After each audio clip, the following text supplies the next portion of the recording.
Hello, everyone, and welcome to Real Talk with Patrick, the podcast where I sit with a guest and we talk about whatever we want.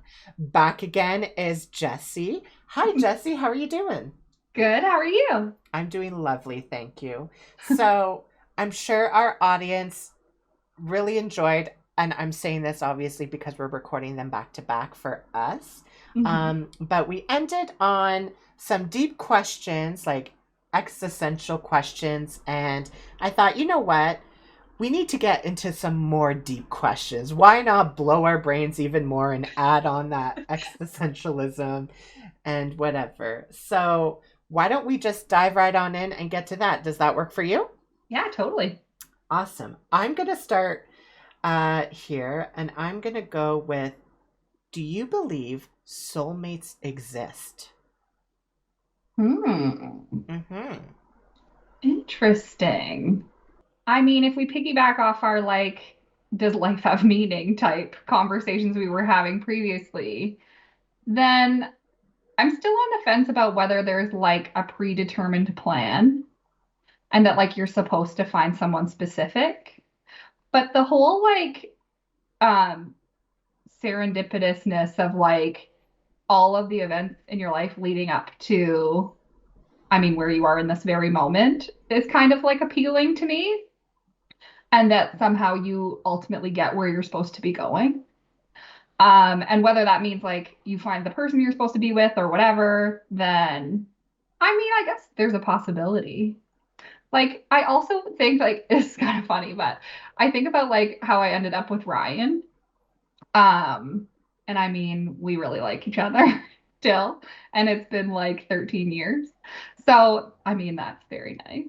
But I think about it's just kind of funny to me when I look back on like people that I like dated or spent time with before him. And it makes me think about like how people have like a type. And like, do you have do you have a type? Like, what's your type? And to me, I like never really thought I had a type. But then when I look back, it's kind of like they all kind of like looked a bit similar and like that sort of thing. So I wonder if like in in your soul somehow you have like something you're looking for that like attracts you to those people, and then you like you're like, oh, maybe it's this one. So you like try it out and you're like, nah. And then you're like, okay, maybe it's this one. And you try it out and you're like, no, definitely not. And then you find one that's like similar, and then you're like, oh, like this is the one, right? Like this is the one it was supposed to be. This is what I was looking for. So like I kind of feel like I guess that happened. Okay. But I think soulmates is kind of like been made to get kind of cheesy, right? Where I more think it's like, do you find, is there someone out there who's like the perfect balance for you? Is there someone out there who like you can grow with and that you like challenge each other in the right ways and like that sort of thing? Like I believe in that, I guess. Um, but I guess I don't think, I don't know. I guess I do. Okay. It's funny. If you had to ask me this question when I was like in high school, we'll say, I'd probably say, "Oh yeah, I believe in soulmates, this and that." But then now being a adult, Are we thinking adults? about it now, yeah, we're adults apparently. Um, I would probably think kind of like yes and no, more so that do I believe in soulmates? To me, it would be like, do I believe that no matter what will happen in life, if I'm with this person, nothing will happen and nothing will break us apart? That's what I automatically think of as a Oh, soulmate. And for me, I'm like, no, because relationships are hard and it takes commitment, it takes communication. You have to work hard at it.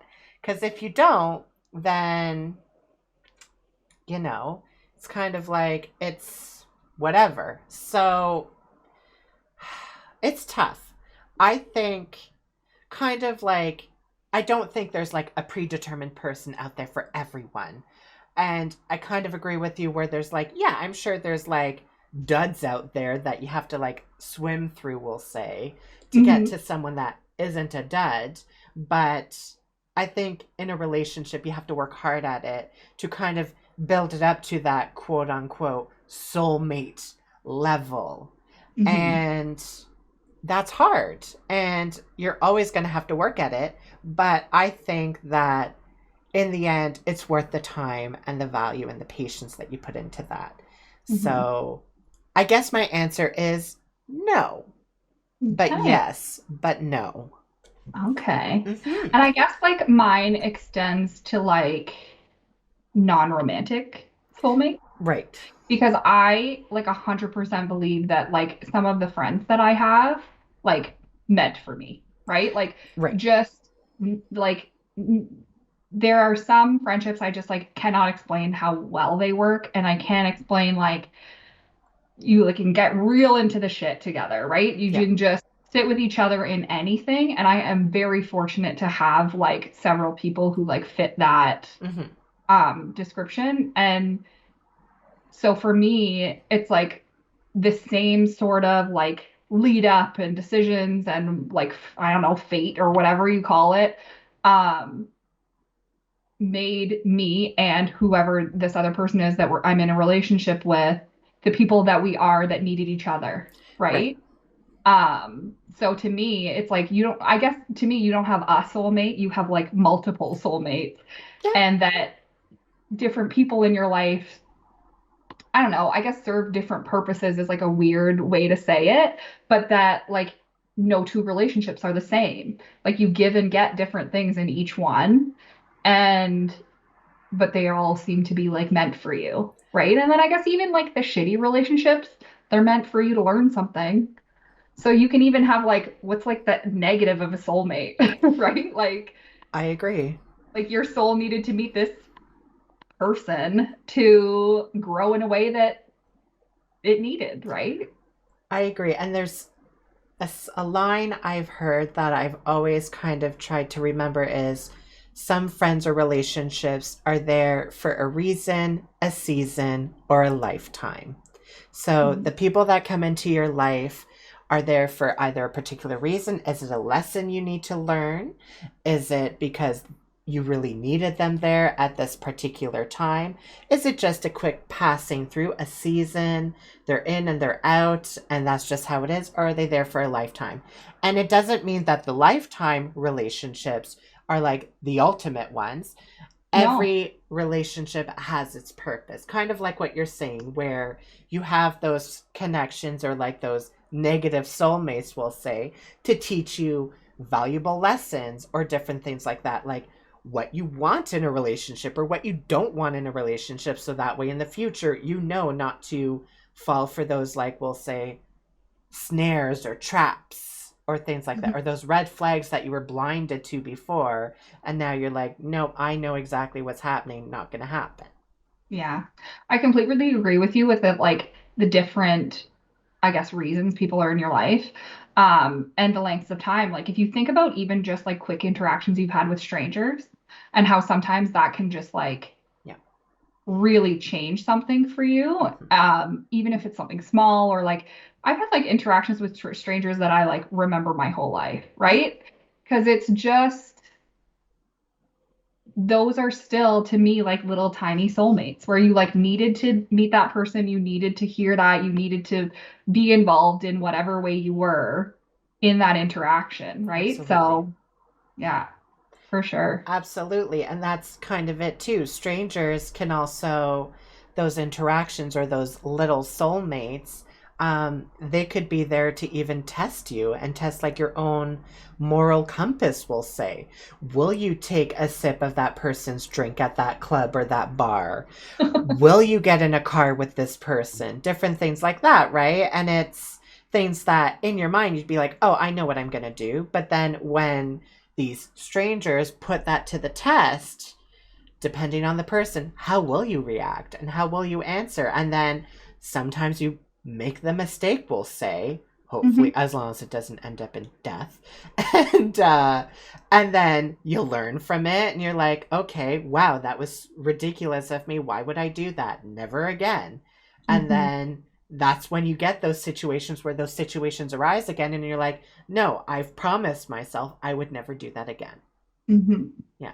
Yeah, and even just like how you interact with people, right? Like it's just wild to me like how you can be impacted by something that just seems like meaningless, right? Like talking to someone at a bus stop Yeah. or like dealing with a cashier at a store or whatever. Like sometimes those things can like turn your whole day around Mhm. or like give you insight into something or like make you more self-aware or like just there's a lot if you like keep your eyes open, there's just a lot going on around you and with you that I mean, how do we end up right here in this moment? It's crazy. Exactly. No, it's so true.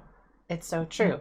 I mean, even the way you and I met and stuff like that, like Mhm. it just so happened that way and a connection and whatever. So it's Yeah. just and it was all about timing.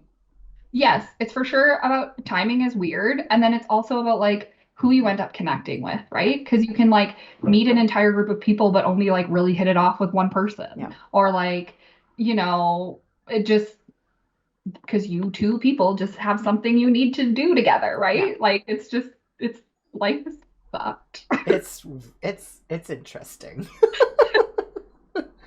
All right. Well, that was soulmates. Why don't you ask me a question? I would love to. Soulmates actually ended up so much better than I anticipated. So did I. I was like, "Ugh, soulmates, I was like, gross." ew, soulmates, so cheesy. But I like loved that we had a chat about it. Um, hmm. Ooh, this is a good one, I think. Oh, I'm torn between two. Let's go with hmm,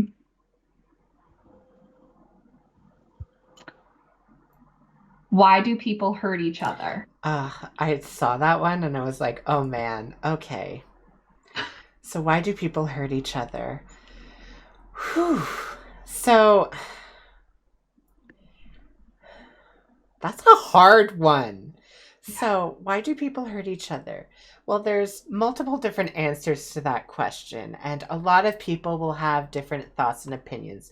You could have the religious opinion where it's like, no, it's evil spirits and it's the like imperfections and the this and the that that kind of causes humanity to do mean, harmful things to each other. But I'll kind of keep it plain Jane will say, why do people do it? Because people suck. To an extent. And I don't mean people like people are garbage and I hate people. But I mean like I think people do things for the most part, the majority of mankind will say, because you've always got like the serial killers and stuff, which that is like a chemical imbalance. And Stress. Yeah. that can be like, why are people mean? Well, it depends on the chemical balances in your brain that can cause certain things to happen for people to do certain things. But I don't think people, for the most part, do things intentionally to be mean. I think it's either they're not thinking properly or of the repercussions that can happen from their actions, or they're trying to do something for someone else, but they don't understand how hurtful that can be to another person or things like that. So I don't think people are intentionally mean. Because if I were to say everyone was mean, then every single person that was mean to me intentionally hated my guts and wanted me to suffer. Yeah. And I don't think people intentionally wake up in the morning and are like, how can I make Patrick's life miserable today? I'm going to do this. So, why are people mean? I guess not intentionally, or it has something to do with their chemical imbalances in the brain or not thinking it through properly. And I think that's the thing. We're all quick to act. We're very quick to act and respond and this and that. And we don't actually stop to think about what are the consequences of our actions. Or if I say this, it could come off like this, or it could sound like this, or whatever. So I think that's something. But that's kind of like a laissez faire kind of answer, we'll say. What about you? Um, yeah, I agree with you. I don't think people wake up and they're like, how can I make your life shitty today? I think part of it is that it's like not about you. Mhm. right? Like that if someone's being mean to someone else, it's not about the person they're being mean to, it's about them. Yeah. Like the whole like hurt people thing is like, I think the real deal, where Yeah. it's like nobody hurts another person really, I don't think, because of that person who's being hurt. It's like if I hurt someone, there's something in me that needs to get sorted out, Yeah. right? And whether that's like, I mean, I also agree with you that we don't like pause a lot of the time and like think through what we're doing, but it's more to me like where does that need or where does that reaction to hurt someone like come from? Mhm. Um, when we're young, I think it's also like a curiosity thing and Yeah. like a what can I do and what can't I do and like what can I get away with and what can I like what are the boundaries of life and how do you deal with other people? Then when you're older, I think it's a lot of like it's just like a self-reflection piece, right? If like you're hurting other people, you're projecting something you don't like about yourself onto someone else, right? Yeah. Like there's no like if you think about like all the different um in my mind, I think if you think about all the different ways that people like really hurt other people, like if you're discriminating against someone, if you're like a hardcore I hate this type of person, like chances are I think it's because you don't feel free to be who you are, Mhm. right? Like you don't feel like if you were that person, you would be able to accept yourself. And like that's not about the person that's being hated. Mhm. Like that's about the person doing the hating. Mhm. Like it's yeah, to me I guess like people hurt other people because they're projecting their own hate for themselves. You know what? And I agree with that. It's kind of like that good old classic, the bully at school, right? The Hmm. bully at school that's causing you a hard time, it's not because of you, it's because they're going through a hard time and Hmm. this and that. So they're projecting Hmm. and they're taking it out on you. And you know what? I 100% agree with that. Or whatever reason for anything like Hmm. certain sexual orientations get hated on by certain people, and it's probably because they're confused themselves about their own sexual orientation or Hmm. whatever, so they're lashing out or this and that. So I agree with that. And I would also say like a lot of it is like kind of fear, right? Yes. Like someone who hates other people for something is worried about being hated, Yeah. right? Like it's all kind of like an insecurity thing. And even though there are reasons for all of this stuff, reasons are not excuses. Like No. explanations are not excuses. Like you still are like 150% responsible for the things that you do and Yeah. the ways that you treat other people. Mhm. And even like I find one of the things too that is like difficult to learn is that like when whatever you do to someone else or however you treat someone else, like your intent doesn't really matter. It's like what the impact is on the other end. Like I don't get to say whether you hurt me or like I don't get to say whether I hurt you or not. Mhm. Like and if you tell me that I hurt you, I don't get to deny that. Like that's you. You get to say that. It's Yeah. your reality, right? So I don't get to argue with that. And whether I intended to hurt you or not doesn't really matter. I still have to fix that. Yeah. And it doesn't really matter if like I was having a hard time or I had a hard childhood or I this or I that. If I hurt you, I did something that hurt you. I don't get to deny that it hurt you. And I have to find a way to remedy that, Yeah. right? Yeah. So it gets pretty I mean, I guess it gets deep. That's what It we're gets deep. doing. Okay. Here's a question for you. And this is an interesting one. Mm. And because I don't know if you have seen or listened to like or watch Broadway musicals, but I'm thinking of Rent right now with Oh, Okay. How do we measure life? I'm thinking of that. Uh, 25,000 song. Anyways, how do we measure life? It's a it's good a good song. tune and a good musical. Yeah. I'm actually not like wildly into musicals, but I have seen that one. It was very good. How do we measure life? Is that Yeah. what you're saying? Yes. Ooh, how do we measure life?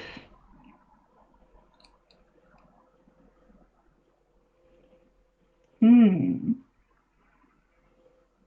I maybe have no idea. Okay. Like, I guess for me, like personally, the most important thing has always been like people. So I guess like I measure my own life based on my like relationships with other people.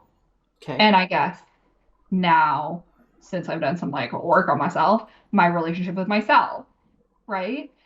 So I guess I personally measure life in terms of like relationships and how meaningful I think those relationships are and whether I'm able to connect with people on like an authentic level. Um, but I have no idea how other people measure life. How do you measure life? It's a good question because, like you're kind of saying, it depends on the person. So for you, it's people and connections. For me, it's impact and actions with like society. So for me, how do I measure my own life? It's by the impact I make on people Hmm. and on the world. Is it like by me being more eco-friendly? Is it by me getting down and deep about like different mental illnesses? Is it me talking about different things? Is it me donating to all these charities? So for me, it's about impact and Hmm. impacting people in certain ways, in a good way. I would hope for me that I'm doing good things, but Yeah, some people might I not do. think it's good. But so that's how I would measure life for myself because I always think about it like when someone has passed away, when you look at them or whatever, you think back, you always kind of take into consideration how that person made you feel. Absolutely. So, kind of like the connection. And Mhm. then what they kind of did. Like, what were their actions? Because the conversation is always, oh, they were so kind, they were so generous, they were so this, they were so that, which is connection, or they made me feel loved and cared for, or it's by their actions or their impact. So they brought me in when I was really having a hard time or had nowhere to go, or they really helped with this foundation, or they were the trailblazer in this. So I think that's kind of how society measures people and life, but honestly, I think it's how, like you said, we each individually measure life. So for you, Mhm. it's connection. For me, it's impact and action. Doesn't mean either one is right or wrong. It's Mhm. just that's kind of like our driving force, kind of like keeping us going, we'll say. Yeah, and I guess like how you measure life for sure is like what what motivates you to do the things that you do, Hmm. right? Like what motivates you to do anything you do or be how you are.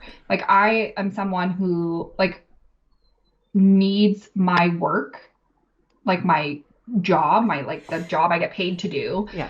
to be meaningful to me. Yep. Like there are lots of people who can just like go and do a job and they're like, I get paid for this job and it's fine. And they like go and do their day and they get paid and they're like completely content with that. Yep. I would like shrivel up and die if that's what I had to do. Like we spend so much of our time at work that like if I was just doing, I mean, I guess it's not just doing that because some people are very content with that, but I need for that time that I spend to mean something to me. Hmm. And I think it's similar for you, right? Like we both work in like social services. It's like a very um you can't do this work unless you care about it, Yeah. right? Um and that's something that I need in my life because my motivation for doing things is like human interaction. Yeah. So, Yeah. I mean, depends what your motivation is, depends what it's all individual, like you said. Exactly. Now, we have time for one deep question that you can ask me, and then I'm going to end it with like a light question just to kind of not keep us down in the deepness. Okay, sounds good. I'm going to go with what is the one piece of advice you would give to someone else about life? Ooh, okay. I would say, okay, I'm thinking of it almost like when you're talking to like your younger self, we'll say. um, which if anyone watches RuPaul's Drag Race, when they get to like the top four or something, they always hold a picture up of like your younger self, and they're like, "What would you say to little so and so?" And it's like, ugh. Anyways, so I'm gonna kind of imagine it like that. I would say, don't take yourself so seriously. Try and have more fun, and don't worry as much about what people think about you. Because in the end, they're not the one that has to live with you. You have to live with yourself. So if you're adding all this pressure to fit in or do what you think other people will think is right, unless it's like obviously going against the law, then who cares? Just do it. Who cares in the end? You don't need to worry about fitting in with the big crowds and stuff like that. I would also say be more be more open and honest with people. I consider myself an open book for the most part. I'm not afraid to share. I don't care. And sometimes that can be a good thing, but sometimes that can be a bad thing because then you think, oh my gosh, people can use these things against me in the future. But that's because you get burnt and then you start to distrust people. But I would say just always be open and honest with anyone you're talking to. Try and be yourself 100% because in the end, that's all you have. And also find your passion, find what you're really into. I mean, it's hard to say because I'm like, I don't even know fully my passion. I do a podcast, I do YouTube, I do that, like, you know what I mean? So it's Yeah. like, I don't even know what my passion is. But do things that inspire you, make you happy, and makes you feel fulfilled in life. Whether that's finding a relationship, having a big family, traveling, having certain hobbies, finding a job that makes you feel happy and content and providing an impact on society, I say just follow what makes you happy. But that's me. I know. So soppy and emotional. What about you? Um, I would say, uh, I think a lot of us have like this like running dialogue inside, right? Like in our minds, in like our everyday. Like we talk to ourselves all day long. I think everyone does that, right? That's just I not just mean, me. I do it. Okay, cool. Everyone here does it anyway. Yes. But one of my biggest things I've had to learn is how to talk to myself and how to talk to myself the way I would talk to anyone else that I like deeply, deeply love. Yeah. Because the like commentary that runs through your mind all day is the thing you hear the most. And it doesn't really matter if other people tell you you're good or worthy or loved or capable or anything if you can't say that to yourself. And if you can't talk to yourself the exact way you would talk to someone who you want to give support to and compassion to and love to. So it's taken me like a really long time to change that sort of dialogue in my own mind. So I would say like start doing that as soon as possible. Start talking to yourself in your mind as someone that you really, really care about. Um, and even out loud. Like sometimes I have to like, if my mind's like running wild and I'm spiraling, I'm anxious, whatever, I sometimes have to like out loud be like, no, and give myself the talk I would give to like my best friend or my partner or my sister, right? Yeah. Um, and then the other thing, and I think I guess is really important, is that we shouldn't be afraid to fail at things. We shouldn't be afraid to like this whole like existence or whatever is basically just a learning opportunity. You like that's all you get to do, right? Is that you get to screw up and you get to learn from it. Um, and if you were just like great at everything, that would be kind of boring. You wouldn't learn anything. So not being afraid to like make mistakes and screw things up and um understand that even when you're failing, you're still like worthy and you're still valuable and that learning you'll eventually get better at that thing, whether it's like communicating, whether it's podcasting or painting or I don't know, I'm terrible at cards, like I can fail at cards all day, right? But not being afraid to make mistakes and fail and learn from that would I guess be my like two main pieces. I like that. That's good. Those are some good takeaways too. Okay, well, I think we've gone super deep and crazy. So let's lighten the mood to wrap things up. I was trying to think of a question to ask, so I looked for some inspiration. And okay, I think I've got a good one. It's kind of thought provoking, but not thought provoking. So it's if you could pick any fictional or real, mostly fictional, no, fictional. If you could pick any fictional locale in a book, on a TV show, in a movie that you could live in and live with these people or whatever, what would it be or where would it be and why? Oh. Hmm. The place. We're looking for the place, We're looking for right? the place and why you'd pick that place. Ooh. Um,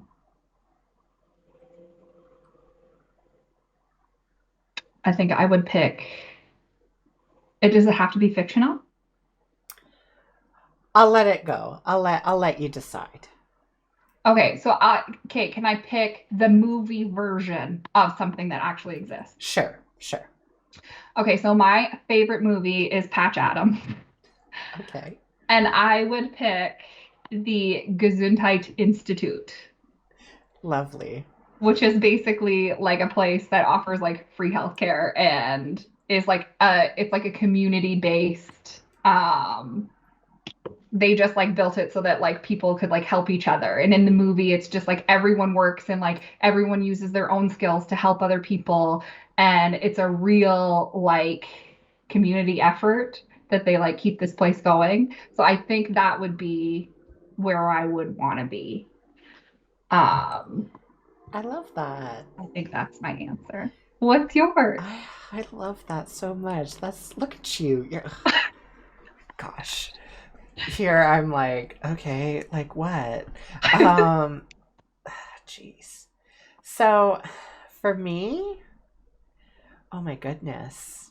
Probably oh my goodness. Probably something like holy. It's hard. It is hard. It is hard. I think somewhere like, oh my gosh. You said this was a light one. I think this is the hardest one we've done. I think it is the hardest one we've done. Okay. I would say a place like Bob's Burgers. Okay. I don't know if you've seen the show, but it's an adult cartoon. Hmm. And Yeah, my sister loves it. I haven't seen it, but it looks cute. I love that show. Anyways, and I know it's like, really, Patrick, why would you pick there? Why wouldn't you pick like Avatar or like somewhere like Harry Potter or The Lord of the Rings? And I think because Bob's Burgers is real enough to be real life still, but fictional enough to be fun. And I mean the environment and like the premise of Bob's Burgers in the sense that the characters are super nice and super funny and super friendly and things like that. Um, I mean, I would go to Bob's Burgers all the time, like Teddy does on the show. They've got the wharf right there with like a theme park. It's kind of like a Jersey pier type thing, we'll say, or like what's that place in Jersey that snow? I always Coney Island? Coney Island. I was like snow Is cone. that right? I don't know. I'm It's so Coney bad at Island, geography. but I could be like 100% wrong. Coney Island, like a Coney Island type thing or something like that. And I don't know. I don't live in the States, but I think that environment I would like to live in. I think the Okay. people are fun, they're neat, and it's enjoyable. But I don't know if they have healthcare for free. They don't, but whatever. I'll take the good with It's the bad. fictional. You It's can change it. fictional. I can fly to another place later. But I wanted to thank you so much for joining me today. Did you have a good time with these questions? I did. I had a great time. Thanks so much for having me. Of course, it's always a pleasure to have you. Might have to have you more often since you and I get real deep with these I know. questions. I mean, it's kind of like we just recorded one of our regular conversations, but whatever. It literally is like that. But thanks so much. And thank you to everyone that was listening or watching the YouTube version of it. Don't forget you can check out the podcast wherever podcasts can be found: Spotify, Apple Podcasts, Google Podcasts, or any other platform. If you have any suggestions for questions or guests or anything like that, you can always email me at realtalkwithpatrick@gmail.com. Again, that's realtalkwithpatrick@gmail.com. Information in the description below. And until next time, I